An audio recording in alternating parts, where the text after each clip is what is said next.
Full Score with Liz Nolan. Hello and welcome to Music and the Mind. We're broadcasting live from RTE Studio 1 for the latest in this feature series, in which we examine ways in which music can enhance our lifestyle from mental, emotional and physical points of view. Today is European Music Therapy Day, and appropriately enough, our subject is music and mood. Now, we all have our music that we like, or possibly loathe, but does music have a role in actively improving our mood and helping us through times of stress or crisis? Well, to help us find out, we are delighted to be joined by today's clinical experts, Jessica O'Donoghue, who is a PhD candidate at UL's Irish World Academy of Music and Dance, and Dr. Sarah Cinnamon, music and performance psychologist. While our own internationally acclaimed ensemble, the RTE Concert Orchestra, is at the ready with Maestro Gavin Maloney. So, to kick off, Sarah, can we start with some brass tacks? There's a lot of marketing these days, which offers us calm music, uplifting music, kind of making a product out of a certain selection of works. And it's all perfectly viable in its own way, I guess. But is there such a thing as pure music effects, a guaranteed emotional or mental response to a work? Yeah, Liz, from a musician's viewpoint, it's awful to sell music like that. But from a psychological viewpoint, it works very well. Yes, we are guaranteed emotional responses to music, but no, there's no one type of guaranteed response. Responses to music are very individual. Of course, the music itself is at the very foundation of the response that we have, but there's a complex interaction between the music, the person listening, and all their life experiences and musical experiences combined with the situation that the person is in when listening.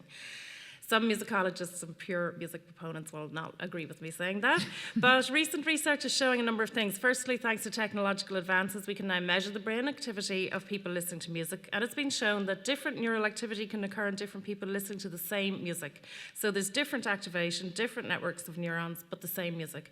And the research also shows that very similar neural activity can occur when different people are listening to different pieces of music. So the same regions that relate to emotion, understanding, perception, and interpreting the music can be experienced by two people listening to two very different pieces of music or styles of music. Another kind of evidence is the measurement of the activity and release of neurochemicals when different people are listening to the same music. What's beautiful and activates pleasure and increases neurochemicals such as serotonin and dopamine for one person might actually be boring for somebody else and actually result in a decrease of those feel-good neurochemicals. What is dissonant for one person might be actually really aesthetically pleasing to another. So with repeated listening to a piece of music, there are changes in neural activity, and the result of this is that it changes the associations and the meaning that the music has for us. Our response to music is based to some extent on the familiarity that the music has to us, our ability to understand it and process it, attune to it, interpret it, and this may develop over time. Therefore, our responses to music itself are always changing. Very individual responses indeed. Right. Well, Jessica, another baseline question for you, please. We all assume it is, but is listening to music actually good for you? Are there tangible benefits? Yes, Liz, listening to music has been identified as a common and effective means that is good for our health and can benefit our overall well-being. Listening to music can lower our levels of stress-related hormones, improve our mood, and ease pain. It can have a tremendously relaxing effect on our minds and bodies, and therefore it is no surprise that this medium is often used by dentists and surgeons to soothe and relax their patients. Reasons for listening to music include to create, change, shift and set different moods.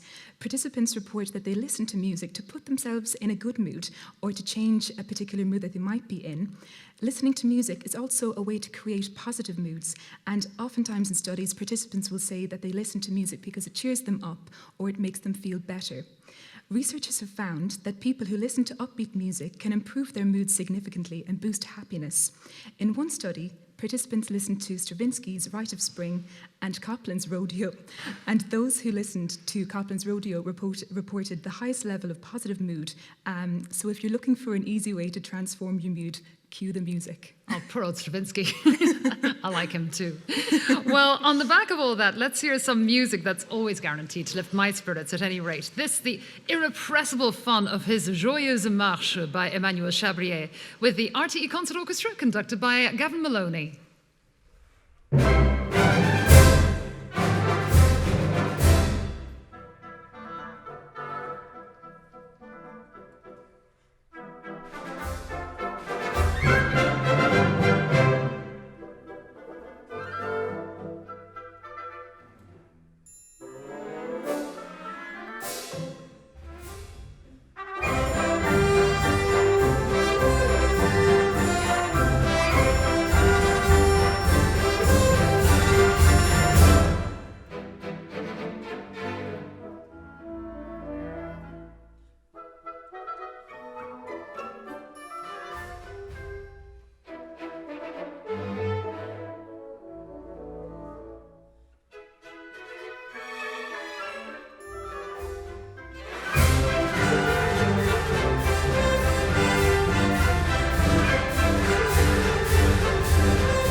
Oh, it's just such a great work. The Joyeuse Marche by Emmanuel Chabrier, and a fabulous performance given by our own RTE Concert Orchestra conductor Gavin Maloney. Now, that Chabrier we just heard, I have to say, that's my happy place. It's the kind of work I'd personally turn to when I'm at home chilling.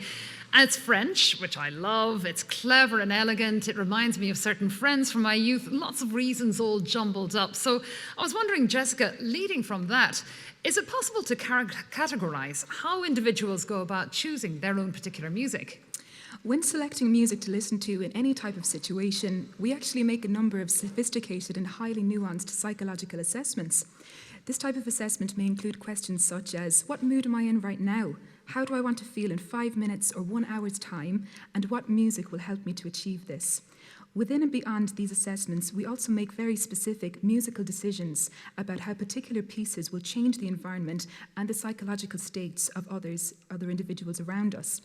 How we choose music depends on extrinsic factors and intrinsic factors. Extrinsic factors are the ones that you refer to, Liz, and often connect us with the music personally. For example, memories and associations with various parts of our lives. Your song selection may vary dramatically from one day to the next, and your choice in music may not lead to the same responses for someone else. With respect to intrinsic elements in music, current theory proposes that pitch-related factors have strong impact on the mood and emotional feel. Generally, stimulative or energizing music includes fast tempo, wide pitch variation, and syncopated rhythms. In contrast, relaxing or sedative music has slow tempo, melodic range, and consistent rhythm. It is these categories that help us to choose particular music. Well, the Chabrier definitely gets my vote anyway. Well, moving on from there, Sarah, these days there's a great buzz term, emotional regulation. So what is this? How does it relate to music listening?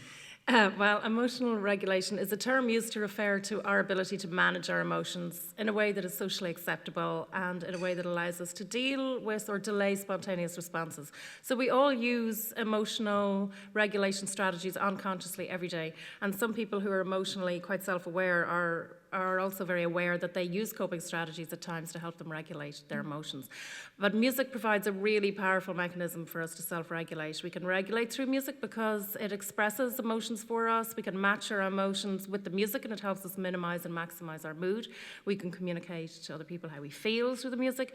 It helps us feel connected to other people, not just through identity and bonding, but also because when we listen to music, we can feel that other people share our emotions, the performers, the composer, and other listeners. We can feel empathy, and some studies are showing that there are people who are those people who are more empathic than others. They can use music as a kind of emotional proxy, releasing and processing emotions that they feel for other people. And when we process and alter emotions as a result of listening to music, it enables our ability to find solutions to problems that we might have in everyday life. Studies that look at the effects of music with different characteristics have shown that listening to empowering music can help us feel more in control, more active, more motivated, more positive. Lively music can make us feel happier and boost morale. Music that helps us escape from everyday stresses of life helps us to come back to our real life with a clearer view of the problems that we face. One of music's most powerful impacts has been found to be its effect on relaxation and the stress hormone cortisol. Studies show that just 30 minutes of listening to relaxing music and empowering music decreases cortisol, as well as lessening listeners' personal feelings of stress. And this effect accumulates over time the more you do it, or the more you spend time listening to music. But you don't have to listen to music all the time to achieve psychological benefits. Most of these studies actually look at the after effects of music, and they involve people listening to music for between 10 minutes and 30 minutes of listening. Music has really powerful after effects that are highly beneficial to all of us. So both looking into yourself and maybe releasing emotion and looking out and connecting with others, kind of a dual purpose. Yeah. Wow. Multidirectional. Multidirectional. Multidirectional, multitasking music. Well, let's turn from all that to a beguiling invitation. It's the three-step pulse of a waltz from Tchaikovsky's ballet The Sleeping Beauty with the RTE Concert Orchestra conductor Gavin Maloney.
Ah, from a composer who aspired above all else to portray beauty in his ballet music, Pyotr Ilyich Tchaikovsky, and that the waltz from The Sleeping Beauty with our own RTE Concert Orchestra conductor Gavin Maloney.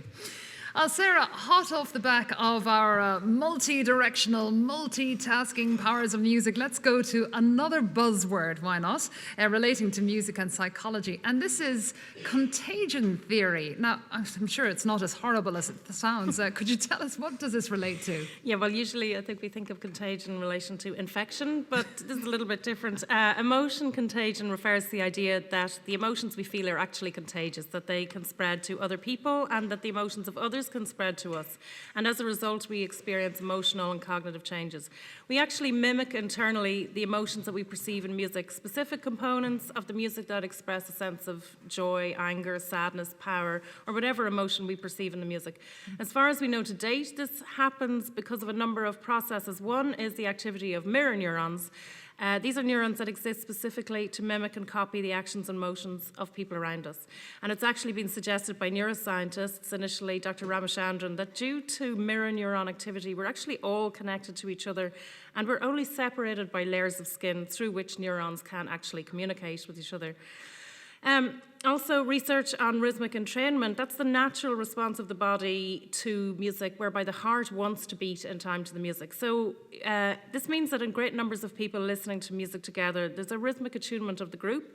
Heartbeats sync up, which results in a change of physiological and emotional change, and this is another form of emotion contagion. And thirdly, a really interesting, really recent piece of research just published this year that was carried out in music therapy has shown the synchronization of brain activity between a music therapist and the patient. They measured beta and theta waves in the brain, and it could actually be seen from brainwave activity using EEG equipment that through the music, their brain wave activity synced, and the researchers were actually able to pinpoint the exact moments that this happened. So this has really phenomenal implications, not just for music therapy, but for our knowledge about how emotion contagion occurs and for the effect of music on groups of people and the effects of engaging in music.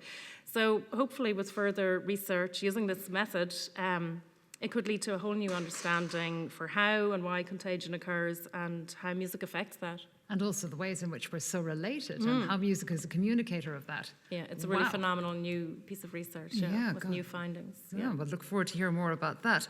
But Jessica, actually earlier you were talking about, well, more nuanced reasons relating to our choice of music and intrinsic and extrinsic factors, but rather a broad stroke question here. If we're influenced by the kind of music that we hear, should we avoid listening to sad music? Very interesting question, Liz, and listening to sad music has long been of interest among researchers in music psychology and indeed music therapy. It presents a paradox, since sadness in real life tends to stimulate withdrawal and avoidance behaviours, whereas sadness actually in aesthetic context is something that people may actively seek or even enjoy. Studies investigating motivations for listening to sad music typically report claims by listeners that an improved mood is amongst the primary reason for listening to sad music. In addition, when in a negative mood, listeners may sometimes seek music that matches their current state for emotional regulation, which Sarah has talked us through. For example, individuals with high tendencies towards reflectiveness may find that sad music can actually be used as a tool for processing their negative mood, thus resulting in an overall improvement in mood. However, it's important to note that people also report painful experiences associated with listening to sad music, and this type of music can also agitate and unsettle. I don't think we should necessarily avoid listening to sad music. However, I think it's important that we're cognizant of our own emotional reactions to music so that it's helpful rather than harmful. A game of two halves, I guess.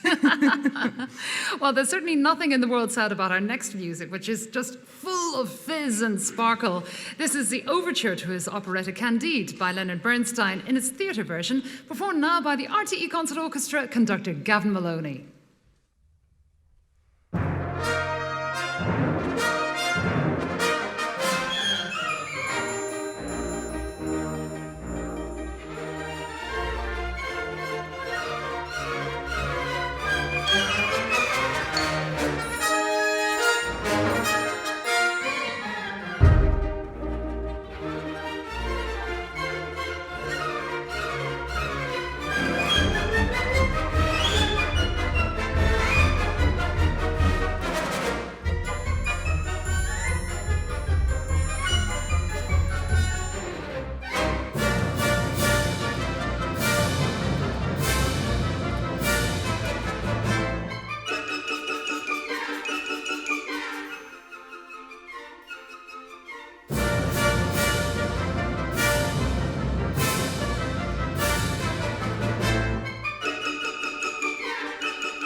I defy anyone in the world not to fall in love with that music. The theatrical overture to Bernstein's Candide with our own RTE Concert Orchestra conductor Gavin Maloney. And indeed, the good news continues for fans of our own RTE Concert Orchestra, as this is only the first of two occasions today on which they'll be appearing on RTE Lyric FM.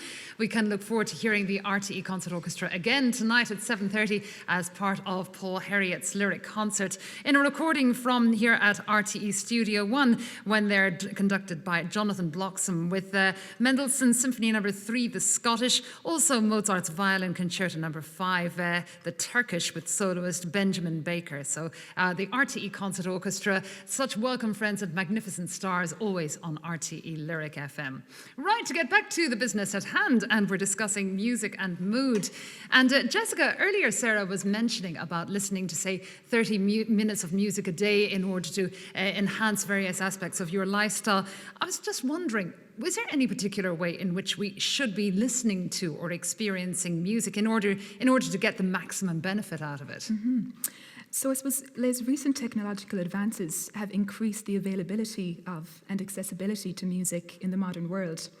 And although hearing music is practically unavoidable in today's day and age with music in elevators, restaurants, supermarkets, TV commercials, engaging with music extends beyond just passive listening, and the goal of improving one's mood and or maintaining health and well-being can be achieved by engaging with music in various ways. It's important to note that music experiences exist on a spectrum and may include listening to, creating and or performing music. Positive relationships have been found for people who listen to music in the areas of relaxation. Those who sing report improved respiratory health and posture. Playing an instrument or even learning a new instrument can be cognitively stimulating, and also it's associated with a sense of achievement. Dancing and movement to music, creating or composing their own music, people might have the opportunity to explore inner conflict or process emotions that they may not be able to do outside of music. And attending music festivals is fun and a great way of social connectedness and interaction. Putting it mildly. Active music-making opportunities, including choirs, jam sessions and drumming circles, are becoming increasingly popular as a means of supporting emotional health. Our research team at the University of Limerick have explored the benefits and health and well-being opportunities those attending a choir can gain, and in addition to improved respiratory health, it was really, really useful for mental health and a way of meeting others in capacities that you may not do outside of a choir alone. So really, engaging with music offers a variety of different benefits to health and well-being, and we can participate in many ways outside of the active listening that we do on a daily basis. So kind of a multi-level experience. Absolutely. Indeed. So engaging in music, as you said, Jessica. Now, Sarah, as part of your research into music performance and psychology, I know you've come up with some impressive findings regarding the physical as well as the mental benefits of playing music. So could you take us through a few of those? Well, yeah, my own research is focused on really intense experiences of playing and performing music that impact on mood, self-esteem, well-being and growth. So I've researched this feeling, which is actually an altered state of consciousness occurring in people whilst playing or singing. It's often referred to as being in the zone. In psychology, it's known as flow. And when it happens, people describe feeling totally absorbed, as though they've become one with their instrument, as if they have total control, even feeling invincible, that they're able to create and respond to others on the spot, that they feel a total lack of concern about anything negative or what anybody else thinks about them. They describe playing at their best during this kind of experience and feeling really fulfilled, even transcendent. It's a natural high. Each time we experience flow, we grow and develop without our awareness of doing so. So we're reaching out of our comfort zones. We accomplish things that we don't normally accomplish. We feel great whilst doing it, and we see ourselves in a new and positive light. It's very freeing from the normal, everyday stresses of life, and it has a really powerful impact on people's self-esteem and motivation. This is for like every person, not just, say, a top-flight musician in the concert orchestra. Yeah, well, absolutely. It's actually been found, that's one of the really interesting things, that it's been found that experiences like flow or being in the zone can actually happen for anyone at any level of skill, in any activity, in any domain, not just music, but music does provide a really key way or place, an opportunity for experiencing these kinds of experiences. But it can be anybody doing almost anything in any domain. But there are just 3 criteria that need to be fulfilled in order for it to occur. One is that you actually enjoy doing the activities. So That helps. something that you like engaging in. And that there's some kind of challenge and that you believe you have the skills to meet the challenge. So not just that you might have the skills to meet the challenge, but really important is that you believe that you have the skills to meet the challenge. How we feel about our skill plays a huge role. So this means, you can be a beginner or a professional as long as the challenge isn't too great, that it's actually stressful. Then it's possible for us to meet the challenge, reach out of our comfort zones a little, and for flow to occur. So I would say, for everybody, take up those music lessons you've been putting off for years. Join the local choir or drumming group, whatever's your preference. There you are go. immense benefits. Make your music, indeed. Well, speaking of music, let's have an almost irresistible invitation to the dance floor now with the music of Argentinian Astor Piazzolla and the edgy sweep of his Liber Tango with the RTE Concert Orchestra conductor Gavin Maloney.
Taking us down the South American way with a little tango nuevo, that Astor Piazzolla's Liber Tango.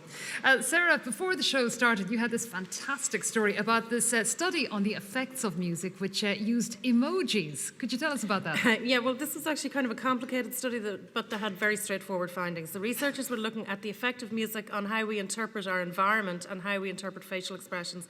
And they found that after listening to perceived happy music, we actually are more likely to interpret happy emotions on neutral emojis, and when people listen to sad music, they were more likely to interpret neutral expressions to be negative on neutral emotional expressions.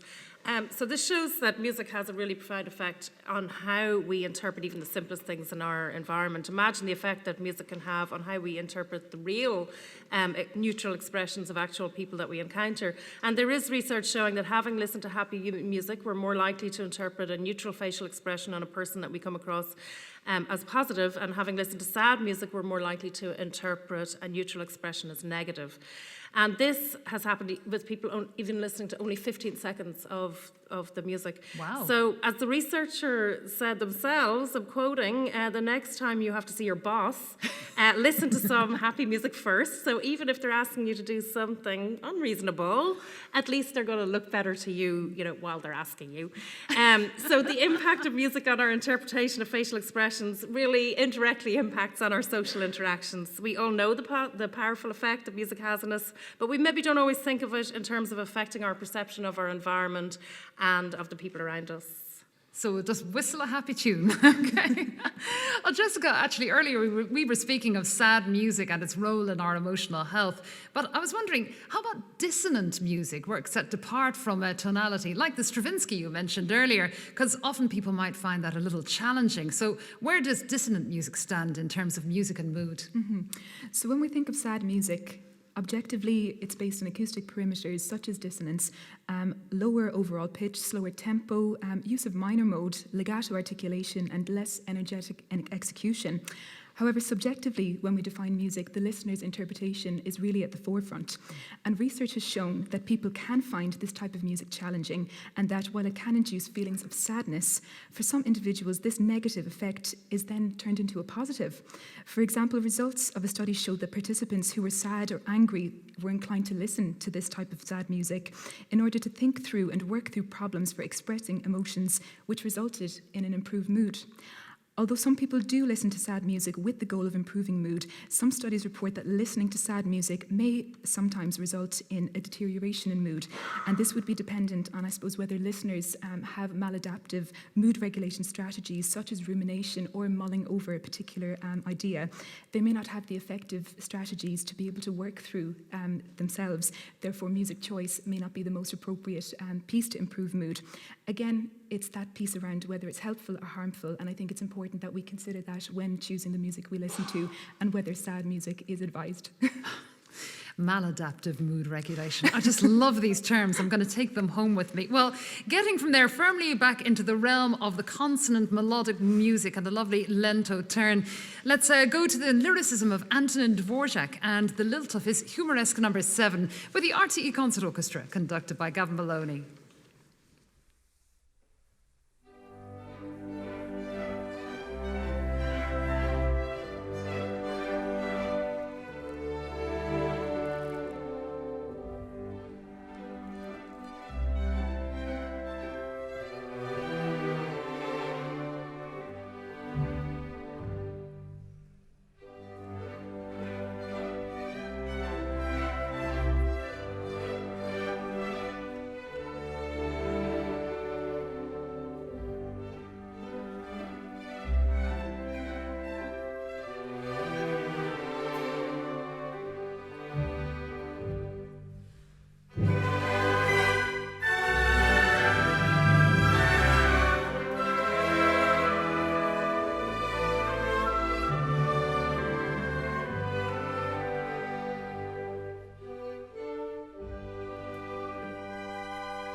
Such enchantment is Humoresque number 7 by Antonin Dvorak, the RTE Concert Orchestra conductor Gavin Maloney. So we're nearing the end of this Music in the Mind. Jessica, to sum up our exploration of music and mood, we've had some great intellectual insights, but on a practical, everyday level, what would you say we could gain from listening to music in terms of our general well-being? So just to reiterate, Liz, music is a readily available and inexpensive yet powerful resource that can be accessed in various practical ways to make a difference to our well-being. If it's a thing that you're looking for music to listen to de-stress after a hard day's work or hard days of PhD writing, maybe you want to pass the time during your daily commute, pump yourself up for a gym workout, or just to otherwise shift your mental or emotional state, it's possible that you already have a bank of songs that you can pull from to get the desired effect. To finish, I feel it's important just to highlight again that careful selection of music we listen to is important to avoid inducing a stressful response. And furthermore, it might be that you actually spend time and set aside distractions while you're listening to music. While listening to music with slow tempo, gradual chord progressions and drawn out notes may be calming, this may not help you to unwind while responding to work emails or scrolling through your news or social media feeds. So there are so many benefits with listening to music. Just keeping in mind careful selection of songs and setting time aside to spend that really core time to listen to the music. Oh, that sounds eminently manageable. And Sarah, could you give us your top 3 tips for choosing music that'll enhance your daily life? Well, I suppose my tips are probably similar to Jessica's in a way, but I would say do use music to enhance your day and to alter your mood. Music, you'll choose music you like, it boosts your mood, your physiological arousal levels, it makes you more alert, more active, motivated, more positive. So when you need cheering up, do listen to upbeat, lively music. When you need a morale boost, do listen to empowering music, which might be lively or majestic or more stately, anthem style music. And it's been shown a heavy bass line as well has been found to give us feelings of empowerment. I would say again, as Jessica said, that it's important not to overexpose ourselves to sad music when we don't feel good. But I think it's important to note that what we know now from neurochemical activity in our brain is that you might not feel a dramatic change immediately when listening to music, but change does happen in the body and in the brain.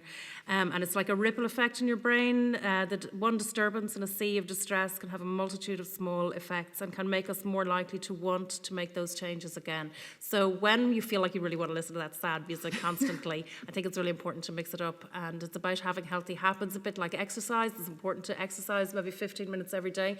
Same with music. It's important to use that morale boosting, empowering music when we're not feeling so good to create healthy habits and routines in our lives. Great stuff. Well, turning from neurochemicals to the realm of sugar and spice and all things nice, let's go to Tchaikovsky's final ballet, The Nutcracker, and from his Nutcracker suite, the overture with the RTE Concert Orchestra conductor Gavin Maloney.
Simply delicious. The overture to Tchaikovsky's Nutcracker Suite. And that wraps up today's Music and the Mind, where our subject has been music and mood. Music and mood, we've been looking at the ways in which our reaction to music depends on the individual, that it has the capability to release internal emotion, to connect with others, to influence our well-being in general, and to enrich our lives. My hearty thanks to today's clinical contributors, Jessica O'Donoghue and Dr. Sarah Cinnamon, our magnificent RTE Concert Orchestra, and Gavin Maloney, conductor. It's such a privilege to be working with you as always. Today's sound engineers are Mark Dwyer and Paddy Bather Carney, our production coordinator Linda McGlynn, and series producer Gail Henry. You can actually watch today's episode on RTE Culture, and of course you can listen back to the Music and the Mind series, details on the Full Score webpage on RTE Lyric FM. Thanks for your company, and now it's back to the studio in Limerick where the music continues.